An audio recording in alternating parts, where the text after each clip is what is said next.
resumen en 3 minutos y medio de Dev-Stream 174. El Dev 174 se ha centrado en repasar la actualización del abismo de Dagath y lo que vendrá antes de fin de año con susurros en las paredes. Con motivo de este Dev hay 2 alertas activas durante 24 horas con reactor y catalizador Orokin. Han estado comentando la actualización implementada del abismo de Dagath, el tema musical inspirado en Halloween y las historias de miedo, también cómo se han creado ciertos ambientes sonoros terroríficos con su apodada máquina del horror, y cómo se creó el sonido de la cuarta habilidad de Dagath.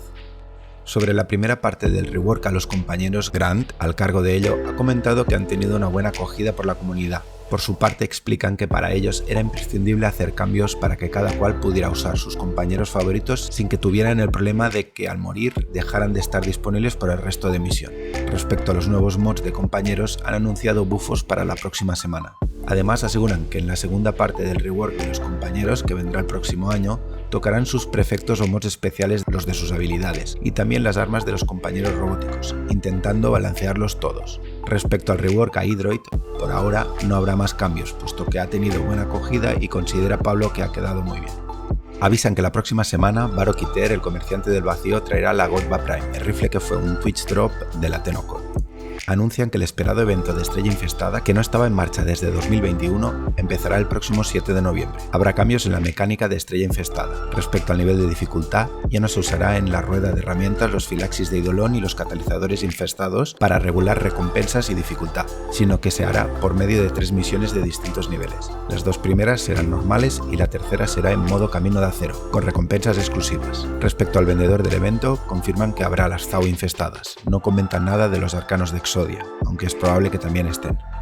Han mostrado algunos conceptos de arte de la próxima actualización, susurros en las paredes, como el laboratorio de Albert Kentrati, que viene a ser una mezcla de la arquitectura Orokin, un laboratorio de experimentación al estilo Frankenstein adaptado a Warframe, y las bases o contenedores mostrados en la TenoLive por la Tenokon, cuyo resumen te dejo en el link arriba derecha. Respecto a la actualización de susurros en las paredes, harán una mejora muy potente de gráficos, para empezar el cambio hacia un mayor realismo de estos. Mejorarán la consistencia gráfica, las texturas, niebla, luces, etc., tal y como se ha mostrado con este fragmento de vídeo con audio que sigue.